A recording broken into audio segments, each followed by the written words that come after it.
সাফল্য পেতেও সাফল্যের চূড়ায় পৌঁছাতে কোনোদিনই কোনো বাধা কাউকে আটকে রাখতে পারেনি। আজ শুনবো এইরকমই এক গল্প হলেও সত্যি কাহিনী, মা ও ছেলের গল্প কথা ও সত্যি কথা। চলো শুরু করা যাক। পিতৃহারা একমাত্র সন্তানকে নিয়ে মায়ের বেঁচে থাকার লক্ষ্য। গ্রামের বাড়িতে বাস একমাত্র সন্তানকে নিয়ে। ভালোই কাটছিল দিন। হঠাৎ একদিন স্কুল ছুটি হওয়ার আগেই ছেলেটি বাড়ি ফিরে আসলো, হাসি হাসি মুখ নিয়ে, হাতে অনেকগুলি চকলেট। মা জিজ্ঞেস করলো কৌতূহলের বসে, কি ব্যাপার সোনা, এত তাড়াতাড়ি বাড়ি চলে আসলে তুমি?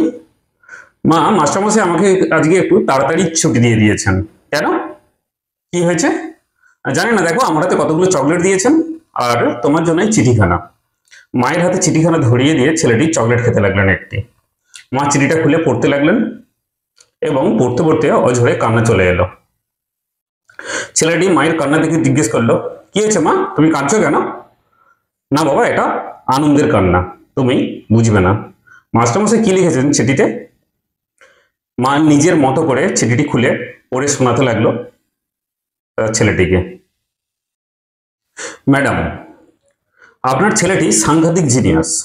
আমাদের এই ছোট্ট বিদ্যালয়ে তাকে কেউ শিক্ষা দেওয়ার মতো যোগ্যতা নেই, আর কারো আছে বলেও আমাদের জানা নেই।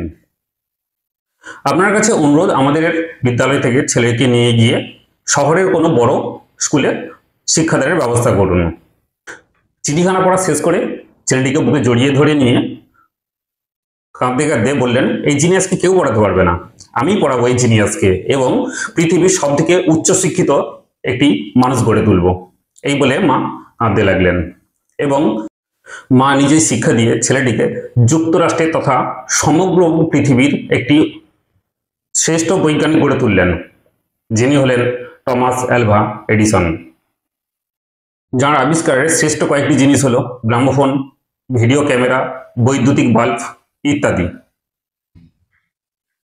বর্তমানে শহরে বাস। অনেকদিন কেটে গেছে। একদিন গ্রামের বাড়িতে বেড়াতে আসলেন। পুরনো জিনিসপত্র ঘাঁটতে ঘাঁটতে হাতে চলে আসলো সেই পুরনো চিঠিখানা। চিঠিখানা পড়ে খুলে পড়তে লাগলেন এবং কান্নায় ভেঙে পড়লেন। চিঠিটায় লেখা ছিল, ম্যাডাম, আপনার সন্তান টমাস এডিসন একজন মেন্টালি রিটার্ডেড। সে এতটাই নির্বোধ যে তাকে শিক্ষা দেওয়ার মতো ক্ষমতা আমাদের নেই, কারো আছে বলেও জানা নেই।